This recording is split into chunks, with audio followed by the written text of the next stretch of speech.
जय हिंद दोस्तों। कैसे हैं आप सभी लोग। उम्मीद करते हैं आप सभी अच्छे होंगे। आज के समय यूके में फ्यूल की क्राइसिस चल रही है। यूके के 90% फ्यूल स्टेशन ड्राई हो चुके हैं, यानी उनमें अब पेट्रोल, डीजल और गैस नहीं है। लोग लाइन लगा रहे हैं, ट्रक जहाँ हैं वहीं खड़े हो गए हैं। फ्यूल के लिए मारामारी हो रही है, आपस में लोग झगड़ रहे हैं। और सबसे ज़्यादा हालत ख़राब एम्बुलेंस की हुई, जिसमें एम्बुलेंस का ऑपरेशन इफ़ेक्ट हुआ है। और जब किसी देश में फ्यूल की कमी हो जाए तो समझ जाइए वो देश धीरे धीरे स्लो डाउन हो चुका है, क्योंकि जब किसी देश में फ्यूल की कमी होती है वहाँ की सप्लाई चेन गड़बड़ हो जाती है, जिससे ज़रूरी सामान जैसे ब्रेड, राइस और दूसरे खाने पीने की चीज़ें समय पर नहीं पहुँच पाती है। यूके के ग्रोसरी स्टोर्स में सामान कम होता जा रहा है, तो यूके के लोग पैनिक बाइंग कर रहे हैं और उन्हें जो मिल रहा है वो स्टोर कर रहे हैं अपने घरों में, क्योंकि इस फ्यूल क्राइसिस से लोगों को पता चल गया है कि ये प्रॉब्लम कई हफ्तों तक रह सकती है। और इसकी वजह से जो 10% फ्यूल स्टेशन पर फ्यूल अवेलेबल है वहाँ इतनी लंबी लाइन है और इतना झगड़ा हो रहा है, वहाँ पर बहुत ज़्यादा प्रॉब्लम्स हैं। इस फ्यूल क्राइसिस से यूके गवर्नमेंट ने अपनी आर्मी को भी स्टैंड बाई मोड पर रख रखा हुआ है।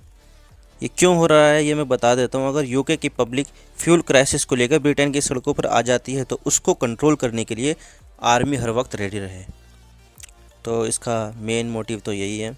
अब ये क्यों हुआ, इसके क्या कारण है, वो हम आगे डिस्कस करेंगे, लेकिन सबसे पहले न्यूज़ हेडलाइंस देख लेते हैं। ये न्यूज़ 18 हिंदी का है। UK fuel crisis, gas station के बाहर लंबी लंबी कतारें, लोग आपस में झगड़ रहे हैं। जाने ब्रिटेन में क्या हुआ। ये बीबीसी का आर्टिकल है। Petrol shortage, is the fuel crisis improving. ये अल जजीरा का article. China power cuts, UK petrol woes, what is there in energy crunch. Energy shortage in China, the United Kingdom, Europe are causing significant disruption. Here are some of the forces at play. India Today में भी आया है। Explained what has triggered the ongoing fuel crisis in China, in UK. अब आते हैं अपने topic पर। UK में आज जो कुछ भी हो रहा है उसकी सबसे बड़ी प्रॉब्लम ब्रेग्जिट से शुरू होती है। आपको पता ही होगा कि यूके यूरोपियन यूनियन से अलग हो चुका है। और कंफ्यूज मत होना यू और नाटो में, क्योंकि यूके अभी भी नाटो का पार्ट, और नाटो एक मिलिट्री अलायंस है, ना कि यूरोपियन यूनियन की तरह एक सिविलियन अलायंस। जब यूके ईयू से अलग हुआ तो यूके शेंगेन एरिया से भी अलग हो गया है। शेंगेन एरिया एक ऐसा सिस्टम था जिसमें पार्टिसिपेंट कंट्रीज़ में वीज़ा फ्री ट्रैवल होता, वहाँ के नागरिक एक दूसरी कंट्रीज़ में काम कर सकते हैं, प्रॉपर्टी भी खरीद सकते हैं।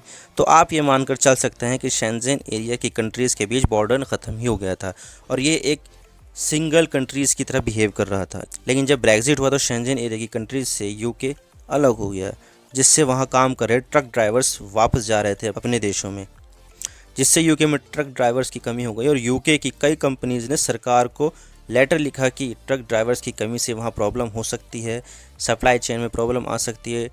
और उन्होंने सरकार से दरख्वास्त की कि सरकार को न्यू वीज़ा इशू करना चाहिए, लेकिन सरकार ने इस लेटर को इग्नोर कर दिया पूरी तरह से, क्योंकि जो पॉलिटिकल पार्टी अभी वहाँ पावर में है वो कंजर्वेटिव पार्टी है। उसी पार्टी ने ही ब्रेग्जिट को प्रमोट किया था। तो ट्रक ड्राइवर्स के लिए यूरोपियन यूनियन से लोगों के लिए टेम्प्रेरी वीज़ा निकालने से वहाँ के खुद के लोग पार्टी से पूछते कि जब टेम्प्रेरी वीज़ा देना ही था तो ब्रेग्जिट का मतलब ही क्या हुआ। तो पॉलिटिक्स के लिए कंजर्वेटिव पार्टी ने इसको बहुत हल्के में लिया और सरकार ने सोचा कि ट्रक ड्राइवर्स की कमी को हम अपनी जनता से पूरी कर लेंगे, क्योंकि अगर आप देखेंगे तो ब्रिटेन की पॉपुलेशन अराउंड 6 करोड़ है। लेकिन कोरोना पेंडेमिक की वजह से ट्रक ड्राइवर्स की ट्रेनिंग पूरी तरह से स्टार्ट नहीं हो पाई, क्योंकि यूरोपियन यूनियन के ट्रक ड्राइवर्स के लिए अलग से ट्रेनिंग की जाती है, वहाँ पे सभी स्टैंडर्ड्स को फॉलो करना पड़ता है।